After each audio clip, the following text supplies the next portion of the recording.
नमस्कार। आज हूँ मे 30 तारीख शुक्रवार। मु आपणों नहीं आसी अमित ओडिया टीवी रे आज सकाल ताजा खबर। आसतु जानिबा आजिर खबर गुड़िक। बैंक बुड़िले मिलिब 10 लाख जाए बीमा 6 मासरे होई पारे घोषणा। बैंक जमा उपरे मिलुथुबा बीमा राशि 10 लाख टंका को बढ़ी पारे। अर्थात बैंक बुड़ीगले ग्राहकों को 10 लाख टंका पर्यंत क्षतिपूरण मिलिब। आसंता 6 मास मध्य सरकार एने औपचारिक घोषणा करिपारंती बोली जणा पड़िछि। वर्तमान एही सीमा 5 लाख टंका रही। मिलिथिबा सूचना अनुसार सरकार deposit insurance and credit guarantee corporation act अधीन एबे बैंक बंद हो गले किंबा बुड़ीजा स्थित रे ग्राहकों को 5 लाख टंकार जमा बीमा प्रदान करछंती। जमाकारी को 90 दिन मध्य एही राशि मिली थाए। परवर्ती खबर है लखपति दीदी हेबे कोटिपति दीदी एने उपमुख्यमंत्री प्रभाती परिडा गणमाध्यम आगरे रखिछंती प्रतिज्ञा। ओडिशा वर्षकरे 16 लाख रु अधिक लखपति दीदी सृष्टि करिछि। लखपति दीदी ओडिशार असल शक्ति। महिला को सशक्त करने पई राज्य सरकार सबुबेले कार्य करुछंती। महिला को सुभद्रा योजना रे आर्थिक सहायता जोगाई दिया जाउछि। परवर्ती खबर है ईपीएफओ खूब शीघ्र निजर नुआ प्लाटफॉर्म ईपीएफओ 3.0 लॉन्च करने को जाउछि। ईपीएफओ 3.0 रे एक मजबूत आईटी प्लाटफॉर्म रहिबो जहार उद्देश्य गुड़िक पई बैंक भली सेवा सुविधा हेबो। केंद्र श्रम एवं रोजगार मंत्री मनसुख मांडविया गत मासरे कहिथिले एही नुआ व्यवस्था मे रु जून 2025 मध्य चालू हेबो। ईपीएफओ 3.0 रे नुआ परिवर्तन हेबाको जायछि। ईपीएफओ उठाण प्रक्रिया खूब सहज एवं शीघ्र हेबो एवं आपणक बैंक अकाउंट भली एटीएम रे निजर ईपीएफओ टंका को बाहर करि परिबे।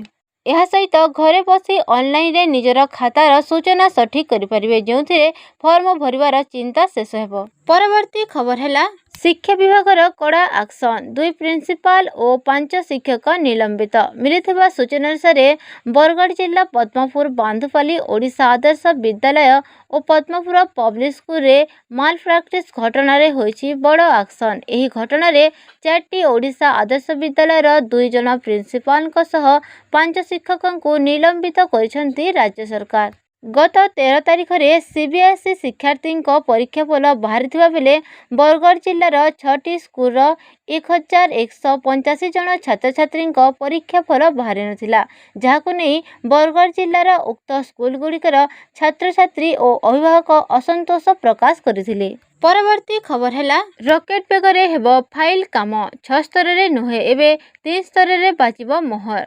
मिलिथिबा खबर सूचना अनुसार सरकारी टेबुल रो फाइल गुंचिबा आउ समय साक्षेप हेबनी। पर्यायक्रमे जणे पर जणे बाबूंक टेबुल को जीवनी फाइल। गुरुत्व दृष्टि आवश्यक फाइल रे 3टी स्तर रे बाजिबो मोहर। एने सबुज संकेत दैछंती सरकार। नाली फीता तले चापी हुई रहिबनी विकासमूलक काम। सरकारी काम रे आउ हेबनी समय अपचय। परवर्ती खबर है राजधानी रे सस्ता रे मिलिबो घर। मिलिथिबा सूचना अनुसार राजधानी रे 15 लाख टंकारे घर मिलिबो।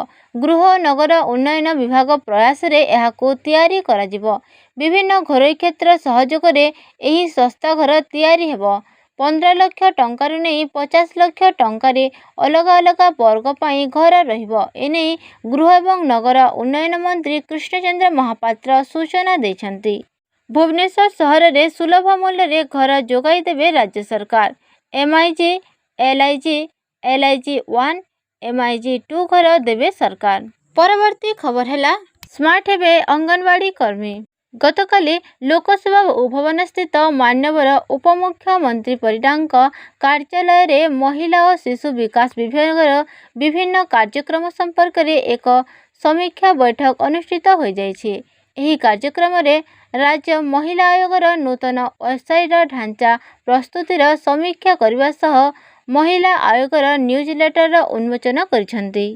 एही योजना माध्यम रे आत्मरक्षा कौशल मानसिक स्वास्थ्य स्वस्थता और व्यापक जनसचेतना उपरे श्रीमती परिडा गुरुत्वारोप करथिले। विशेषकर निर्भया पांठी को व्यवहार करी महिला हिंसा रोकवा उपरे से आलोकपात करथिले। समन्वित शिशु विकास योजना अधीन रे अंगनवाड़ी कर्मी और सहायिका मानकु स्मार्ट तालीम प्रदान करने आलोचना कर। परवर्ती खबर है ଶୀତଳଷଷ୍ଠୀ ଯାତ୍ରା ପାଇଁ 50 ଲକ୍ଷ ଟଙ୍କାର ଆର୍ଥିକ ଅନୁଦାନ ଘୋଷଣା କରିଛନ୍ତି ଗତକାଲି ମୁଖ୍ୟମନ୍ତ୍ରୀ ମୋହନ ଚରଣ ମାଝୀ। ଶୀତଳଷଷ୍ଠୀ ଯାତ୍ରାକୁ ଆହୁରି ଭବ୍ୟ ଓ ପ୍ରଚାର ପ୍ରସାର ପାଇଁ ଅନୁଦାନ କରିଛନ୍ତି। ପୂର୍ବ ବର୍ଷ ଅପେକ୍ଷା ଚଳିତ ବର୍ଷ ଶୀତଳଷଷ୍ଠୀ ଭବ୍ୟ କରିବାକୁ ସରକାର ଯୋଜନା ରଖିଛନ୍ତି। ପରବର୍ତ୍ତୀ ଖବର ହେଲା, ସରକାରଙ୍କ ବର୍ଷ ପୂର୍ତ୍ତି ପାଇଁ ବିଶାଳ ଆୟୋଜନ। ଜୁନ୍ 5ରୁ ରାଜ୍ୟ ସାରା ବୁଲିବ ପ୍ରଚାର ରଥ। ମିଳିଥିବା ସୂଚନା ଅନୁସାରେ ବର୍ଷ ପୂର୍ତ୍ତି ପାଇଁ ରାଜ୍ୟ ସରକାର କରୁଛନ୍ତି ବିଶାଳ ଆୟୋଜନ। ଜିଲ୍ଲାରୁ ରାଜ୍ୟ ସ୍ତର ପର୍ଯ୍ୟନ୍ତ ଆୟୋଜିତ ହେଉଛି ଅନେକ କାର୍ଯ୍ୟକ୍ରମ। ଜୁନ୍ 5 ତାରିଖରୁ ହିଁ ବ୍ଲକ ସ୍ତରରେ ବୁଲିବ ସରକାରୀ ରଥ। ରଥ ବୁଲି ବୁଲି ସରକାରଙ୍କ ବର୍ଷକର ସଫଳତାର ବାର୍ତ୍ତା ପ୍ରଚାର କରିବ। 19 ତାରିଖ ପର୍ଯ୍ୟନ୍ତ ଏହି ରଥ ପ୍ରତି ବ୍ଲକରେ ସରକାରଙ୍କ ସଫଳତା କାର୍ଯ୍ୟକ୍ରମ, ଯୋଜନା ଓ ପ୍ରକଳ୍ପ ଏବଂ ନିଷ୍ପତ୍ତି ବାବଦରେ ଲୋକଙ୍କୁ ଅବଗତ କରାଇବ। ପରବର୍ତ୍ତୀ ଖବର ହେଲା, କମିଲା ପେଟ୍ରୋଲ ଡିଜେଲ ଦର। ସୂଚନା ଅନୁସାରେ ଗତକାଲି ନୂଆ ତେଲ ଦର ନିର୍ଦ୍ଧାରଣ କରିଛି ତୈଳ କମ୍ପାନୀ। ଭୁବନେଶ୍ୱରରେ ପେଟ୍ରୋଲ ଓ ଡିଜେଲ ଦାମରେ ସାମାନ୍ୟ ପରିବର୍ତ୍ତନ ହୋଇଛି। ଗତକାଲି ଗୁରୁବାର ଭୁବନେଶ୍ୱର ସମେତ ଅନ୍ୟ ସ୍ଥାନମାନଙ୍କରେ ପେଟ୍ରୋଲ ମୂଲ୍ୟ ଓ ଡିଜେଲ ମୂଲ୍ୟ ନିର୍ଦ୍ଧାରଣ କରାଯାଇଛି। ଗତକାଲି ପେଟ୍ରୋଲ ଦର ଲିଟର ପ୍ରତି 100.98 ଟଙ୍କା ରହିଥିବା ବେଳେ ଡିଜେଲ ମୂଲ୍ୟ ରହିଛି 92.56 ଟଙ୍କା ରହିଛି। ପରବର୍ତ୍ତୀ ଖବର ହେଲା, ଓଡ଼ିଶା ଆଣୁଛି ଏଆଇ ନୀତି। ଏଣିକି ପ୍ରଶାସନିକ ସ୍ତରରେ କୃତ୍ରିମ ବୁଦ୍ଧିମତ୍ତାର ଉପଯୋଗ। ପ୍ରଥମ ରାଜ୍ୟ ଭାବେ ଓଡ଼ିଶାରେ ଆସିବ ଏଆଇ ନୀତି। ସୂଚନା ଅନୁସାରେ ରାଜ୍ୟ କ୍ୟାବିନେଟରେ ଏଆଇ ନୀତି 2025କୁ ମିଳିତ ଅନୁମୋଦନ। ଏହି ନୀତି ଆଣିବାରେ ଓଡ଼ିଶା ପ୍ରଥମ ରାଜ୍ୟ।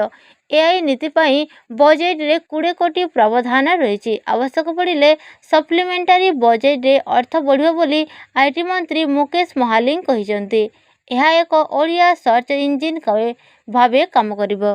ଇନପୁଟ ଦେବାକୁ ଲୋକମାନଙ୍କୁ ନିଯୁକ୍ତି ମିଳିବ। ପରବର୍ତ୍ତୀ ଖବର ହେଲା, ଓଡ଼ିଶାରେ ମୌସୁମୀ ସକ୍ରିୟ। ପ୍ରବଳ ବର୍ଷା ନେଇ ବିଭିନ୍ନ ଜିଲ୍ଲାକୁ ଆଲର୍ଟ। ଗତ ବର୍ଷ ଜୁନ୍ 7 ତାରିଖରେ ମୌସୁମୀ ଓଡ଼ିଶାରେ ପହଞ୍ଚିଥିଲା, କିନ୍ତୁ ଏଥର ଜୁନ୍ ମାସ ଆରମ୍ଭ ହେବା ଆଗରୁ ବେଶ୍ ଆଗୁଆ ରାଜ୍ୟକୁ ଆସିଛି। ଏଥର ମୌସୁମୀ ଋତୁରେ ସ୍ୱାଭାବିକଠାରୁ ଅଧିକ ବର୍ଷା ହେବ ବୋଲି ପାଣିପାଗ ବିଭାଗ ଆକଳନ ବି କରିଛି।